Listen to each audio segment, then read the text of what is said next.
Hi, everybody. I'm Lizzie. Today we're going to be talking about, on our last roundtable of the day one, how marketing teams are actually using AI today and the version of creator marketing in the next 12 to 24 months. So first we're going to start by going around and introducing ourselves.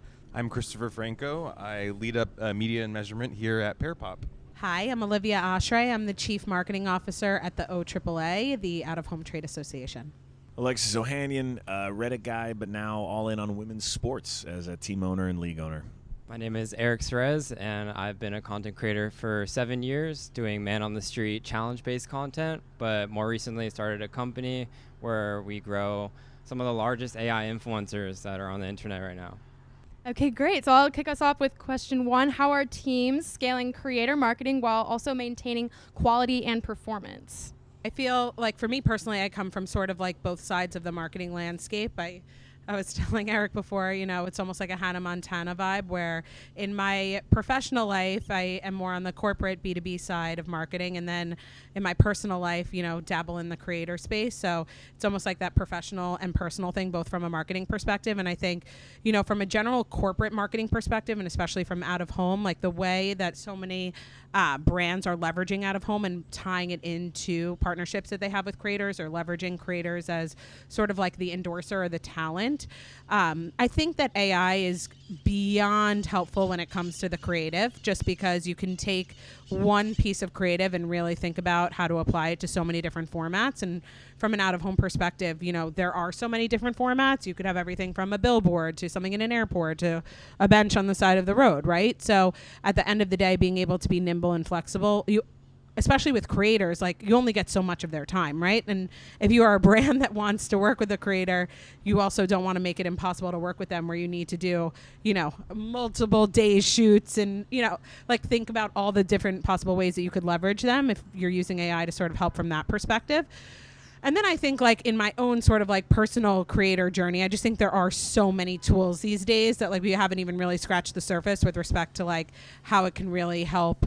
A lot of people when they start as creators, it's just like a one-man band. Like I'm a one-woman band with my own content, right? Like trying to film my own videos and cut them and figure out what to do with them. And I think, I have no skill at this, but having tools and AI tools that I think help me make it look semi like somebody helped me do this, it's actually really exciting. And you sort of see the engagement really like pop off when people think like, oh, wow, maybe she hired somebody, Yeah, I think the AI tools now are the worst they are ever going to be.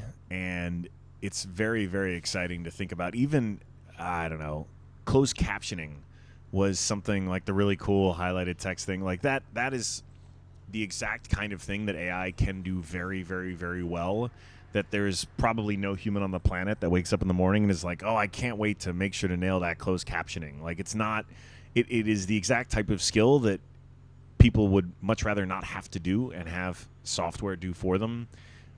Dubbing is very quickly internationalizing a lot of content as well. And again, like I remember I was lucky to be an early investor in Mr. Beast about 6 years ago, and he was bragging about how he had figured out how to nail his international viewership, how to expand that and grow that through building his own dubbing studio, where he realized, hey, it's really important to have a high quality dub in Japanese, in Brazilian Portuguese, and all these different ones.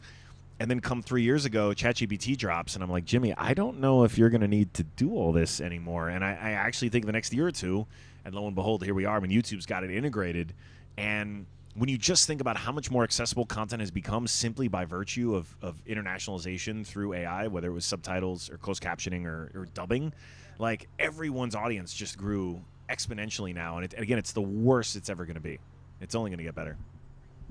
Yeah, and from a creator perspective, going off of like the tools available, it's definitely helped scaling content in the way that I'm able to prototype kind of my content ahead of time and visualize exactly like what the challenge is going to look like in my case of my street interview style content, where I can see what the props and like the interactions with the people in my video, kind of like storyboarding like Mr. Beast does in his videos. Even on a short form content perspective, it allows me to really help with the ideation process. And I too had hired an agency where they dubbed my content in Spanish and Hindi, and that was a couple years ago now, but that scaled my content pretty quickly on YouTube. But now Instagram and YouTube are integrating that directly into the app, and it's amazing. Like on Instagram, I think they're testing it now, and it's able to make it sound like my voice, and it's just like pretty seamless. So it's really exciting to see how these tools are going to develop as the technology improves. Talking about AI, what systems or infrastructure need to exist to fully unlock the potential of both creator marketing and AI together? I think, it's a really good question, and I'm not sure like if I 100% have the answer, but I do think that a lot of times, I think at the end of the day, it really is all about the prompt. And sometimes when you are prompting AI, it cannot recognize the content. Like even LinkedIn is a very basic example. Like you put somebody's LinkedIn in, you're like, tell me about this person. It's like, well, I don't have a login and I cannot, like things like that I think, obviously like the LLMs like need to get smarter, but the information and where they're getting their information from, I think is also going to be really important too. So I think we're not fully there yet where it's like in a place where you don't stress yourself out by having to like be like, why can't you do this? Yeah, I hope this is something Pearpop solves where, you've got creators across different platforms that want to be able to flex like how that attribution plays out, how promotion amplifies creator content. Like those are large data set problems that AI should be great at. And I think every marketer is looking for some version of that these days, especially because very few people live on just one platform.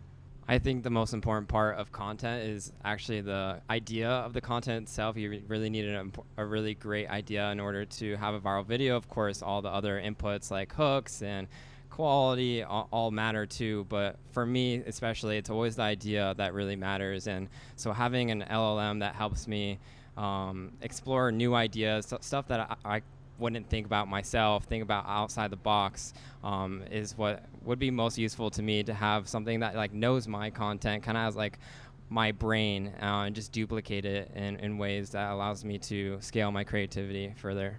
What capabilities or structures are needed to support long-term success in creator marketing? I think it's going to be proven success, so just repeatable, like this is actually moving the needle. I think that's going to, when people figure that out, people are going to be able to invest in it more, actually understand where creator fits in. I think, we think about creators, it's usually just to say like, oh, go sell this product, but it actually does so much more. You can, understand actual comments from them, understand like sentiment, what's going on, what are people actually talking about from our products that are not necessarily coming from the brand, which is actually really useful. I'd love to just double down on that because I think, when Instagram launched in 2012 and you had sort of brands starting to work with influencers, we weren't even using the word creator then, right? It was purely awareness, right? There was no thought even about like how this could be really a conversion marketing ploy. I think we sort of then moved like very conversion heavy with respect to creators, and everything sort of became like how many like sales did this drive. And at the end of the day, I do think that we're sort of like moving the pendulum back a little bit with respect to like viewing creators in a full funnel way. And I actually think that that's really important. Like I think different creators do different things, and some people really sell and some people are really awareness driven. And I think, it has to be a part of a larger marketing strategy. You can't just work with talent and be like, why didn't my business take off? Like, it's sort of silly, And it's the same with anything. You do a TV commercial and it's like, why doesn't everybody in the entire world know about me? Like just like not how marketing works. But I think there was like a lot of pressure put on creators to sort of deliver that. Because to some extent, some of them were, right? Like if you put a link in your stories and you help a brand drive like $50,000 worth of sales, you're like, oh, let me do this over and over and over and over and over. But like, it doesn't work like that, So I think people are sort of waking up to the fact that like, okay, let's like think about this holistically and leverage different creators for different things and like different campaigns for different reasons. Yeah, I'd have to totally agree with you, and targeting or working with creators based on whether they're conversion driven or awareness driven. A lot of brands work with me because my content gets millions of views, and it's very top of the funnel awareness driven content. So I think it's most important for brands to be targeting all the whole marketing funnel process, and making sure that you're working with the right creators to execute the right goals. Like you said, some brands just expect to make millions of dollars in conversions, but you're working with someone who's more awareness-driven type of content. Well, and I just want to say to that, like, just from the out-of-home perspective, like, we see the same exact thing, right? Like, just because you put your brand up on a billboard doesn't mean, like, you're an overnight success either, right? It has to think about it in totality with respect to your whole campaign. And I do think, like, I'm glad to see sort of, like, the art of awareness come back a little bit. But I do think that I totally agree with you. And I do think it's great that, like, there are a lot of brands that sort of like shifted away from awareness, even in the creator/influencer marketing space. And like, they're coming back now because they realize like just how important it is to have a mixture of both.